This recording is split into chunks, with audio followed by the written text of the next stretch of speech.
salawat dan salam kepada Rasulullah sallallahu alaihi wasallam beserta keluarga dan sahabat-sahabatnya. Ma'asyiral hadirin wal hadirat rahimani wa rahimakumullah. Alhamdulillah, tadi kita sudah bersama-sama membaca salawat dan salam kepada Rasul sallallahu alaihi wasallam, juga mendengarkan akan sejarah kehidupannya, meskipun di dalam bahasa Arab, namun bahasa kecintaan tetap akan sampai ke dalam hati. Ma'asyiral hadirin, terkadang cinta tak butuh bahasa, terkadang cinta sampai tak mesti dengan ucapan. Begitulah kecintaan kita kepada Rasulullah sallallahu alaihi wasallam.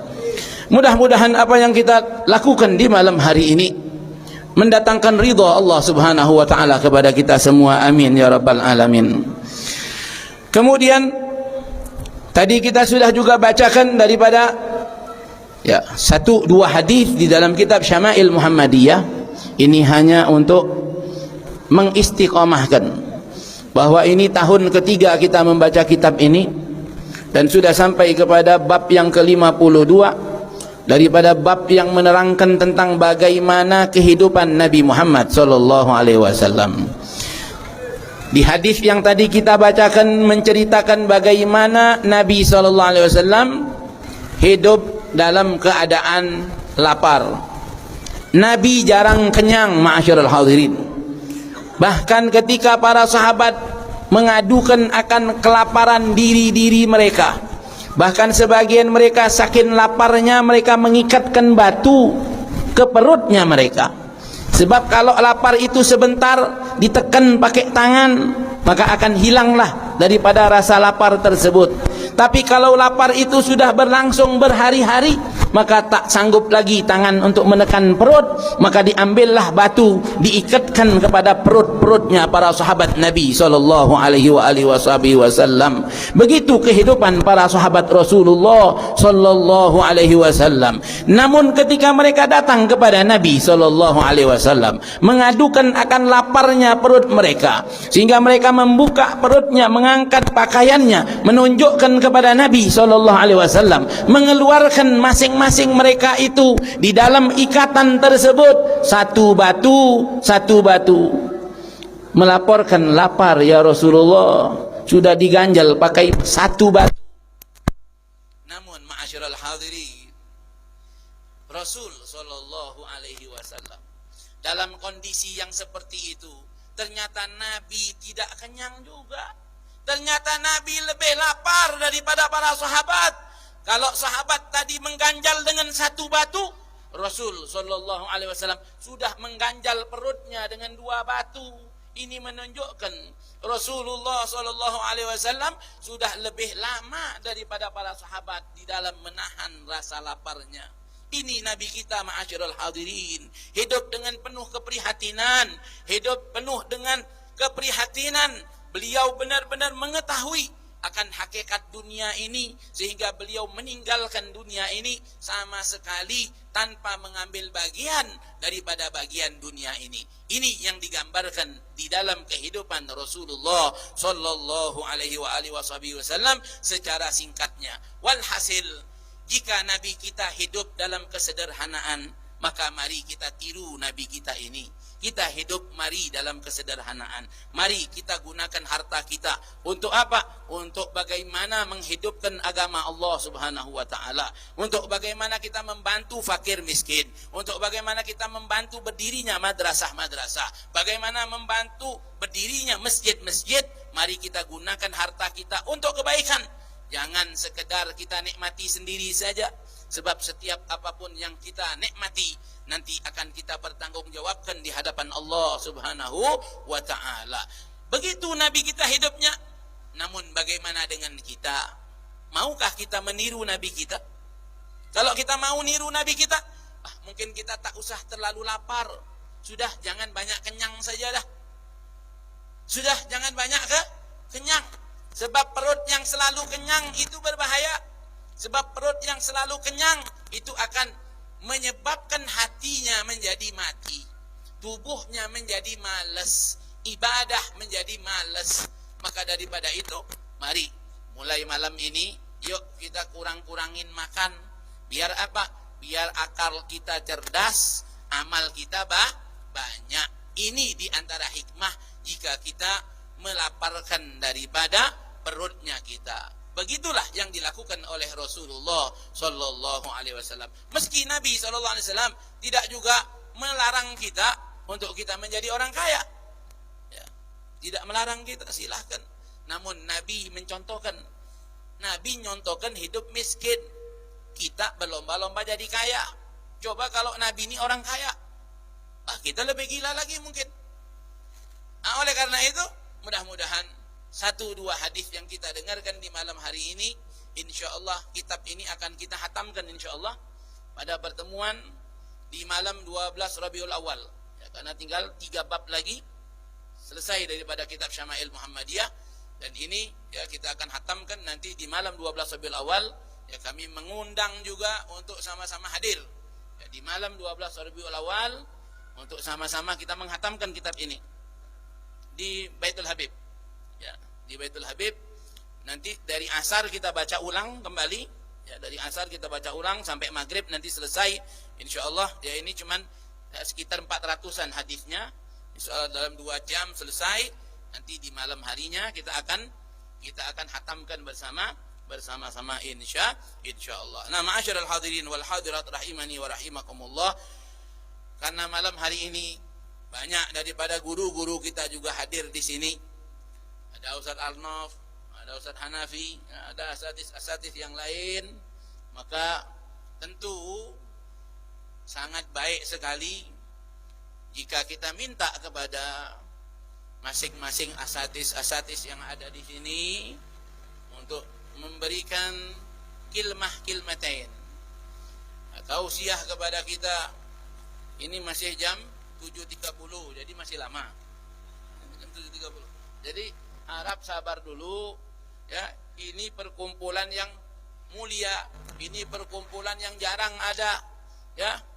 Ini belum tentu kalau tak setahun sekali begini, belum tentu, ya. Nah, maka sabar-sabar. Baru jam 7.30, baru lepas Isya tadi. Nah, maka pasang kuping kita, hadirkan hati kita, ya. Bila perlu dicatat nih, ya. Dicatat nih omongan-omongan asatidz ini, dicatat. Ya, dijadikan apa? Dijadikan oleh-oleh buat pulang. Kalau tak dijadikan oleh-oleh, dijadikan DP. Apa yang dikatakan nanti oleh Ustaz Arnof, ambil tuh intisarinya apa. Apa yang disampaikan oleh Ustaz Hanafi, ambil intisarinya apa. Jadikan DP. Ya.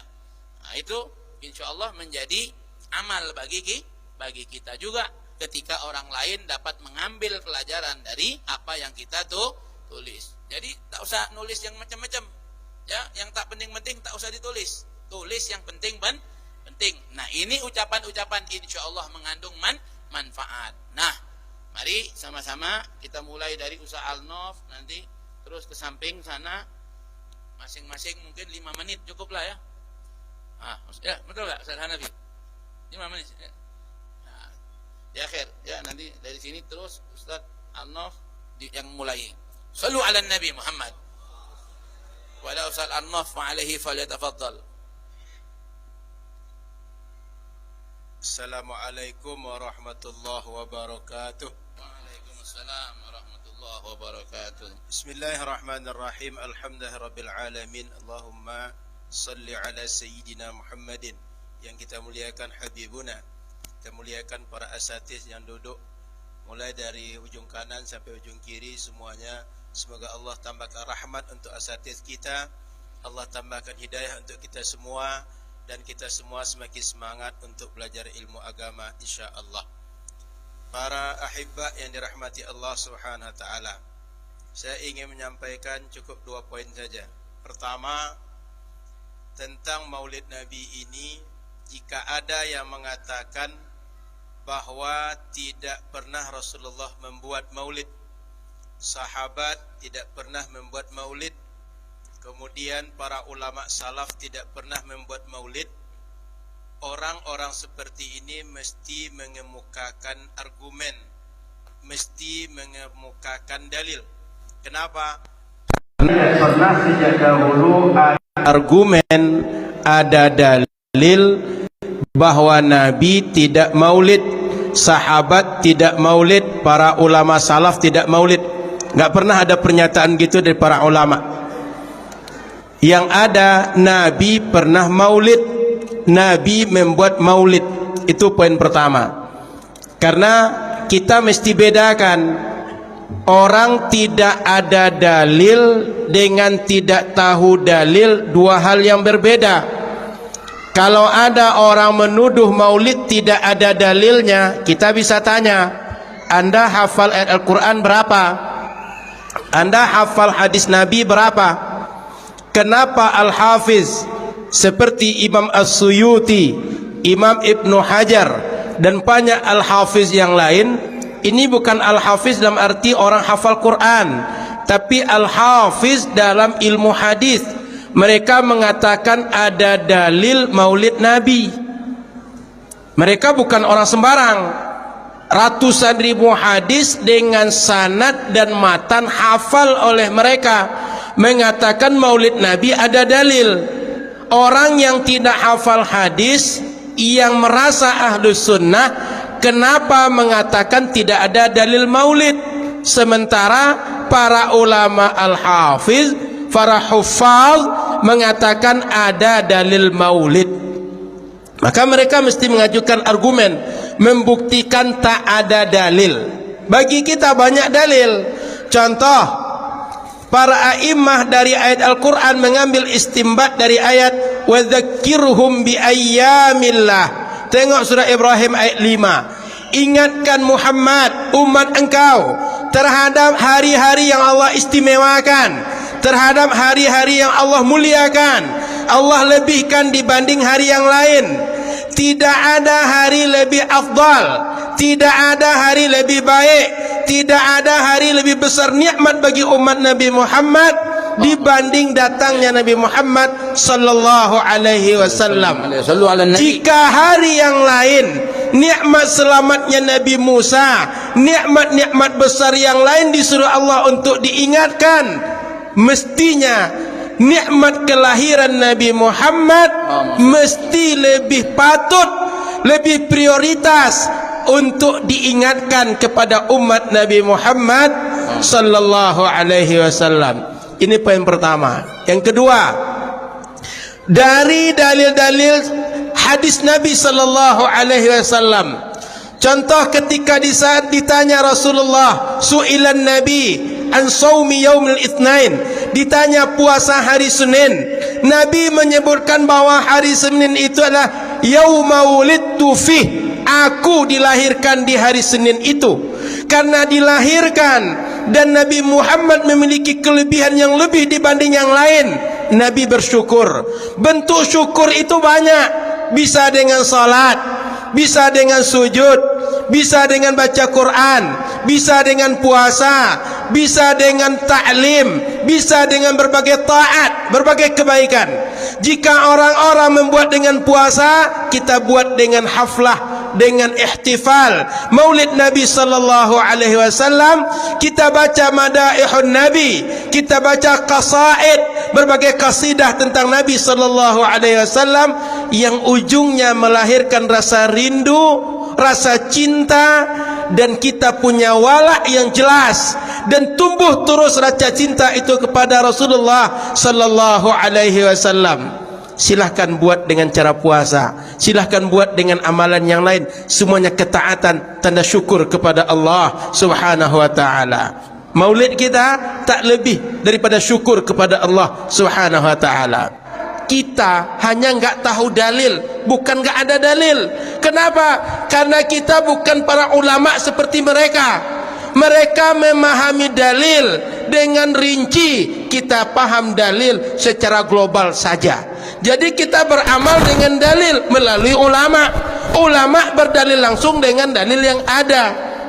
Maka saya ingin ingatkan, kita beramal, berbuat, mengadakan maulid mengikut ulama, bukan mengikut orang pasar, bukan mengikut orang-orang tak jelas, tapi ulama yang mereka adalah warathatul anbiya, nabi yang jamin mereka. Saya kira dua ini cukup, mudah-mudahan manfaat. Mohon maaf salah dan kurang, terutama para habib, kepada habib dan para asatiz. Wassalamualaikum warahmatullahi wabarakatuh.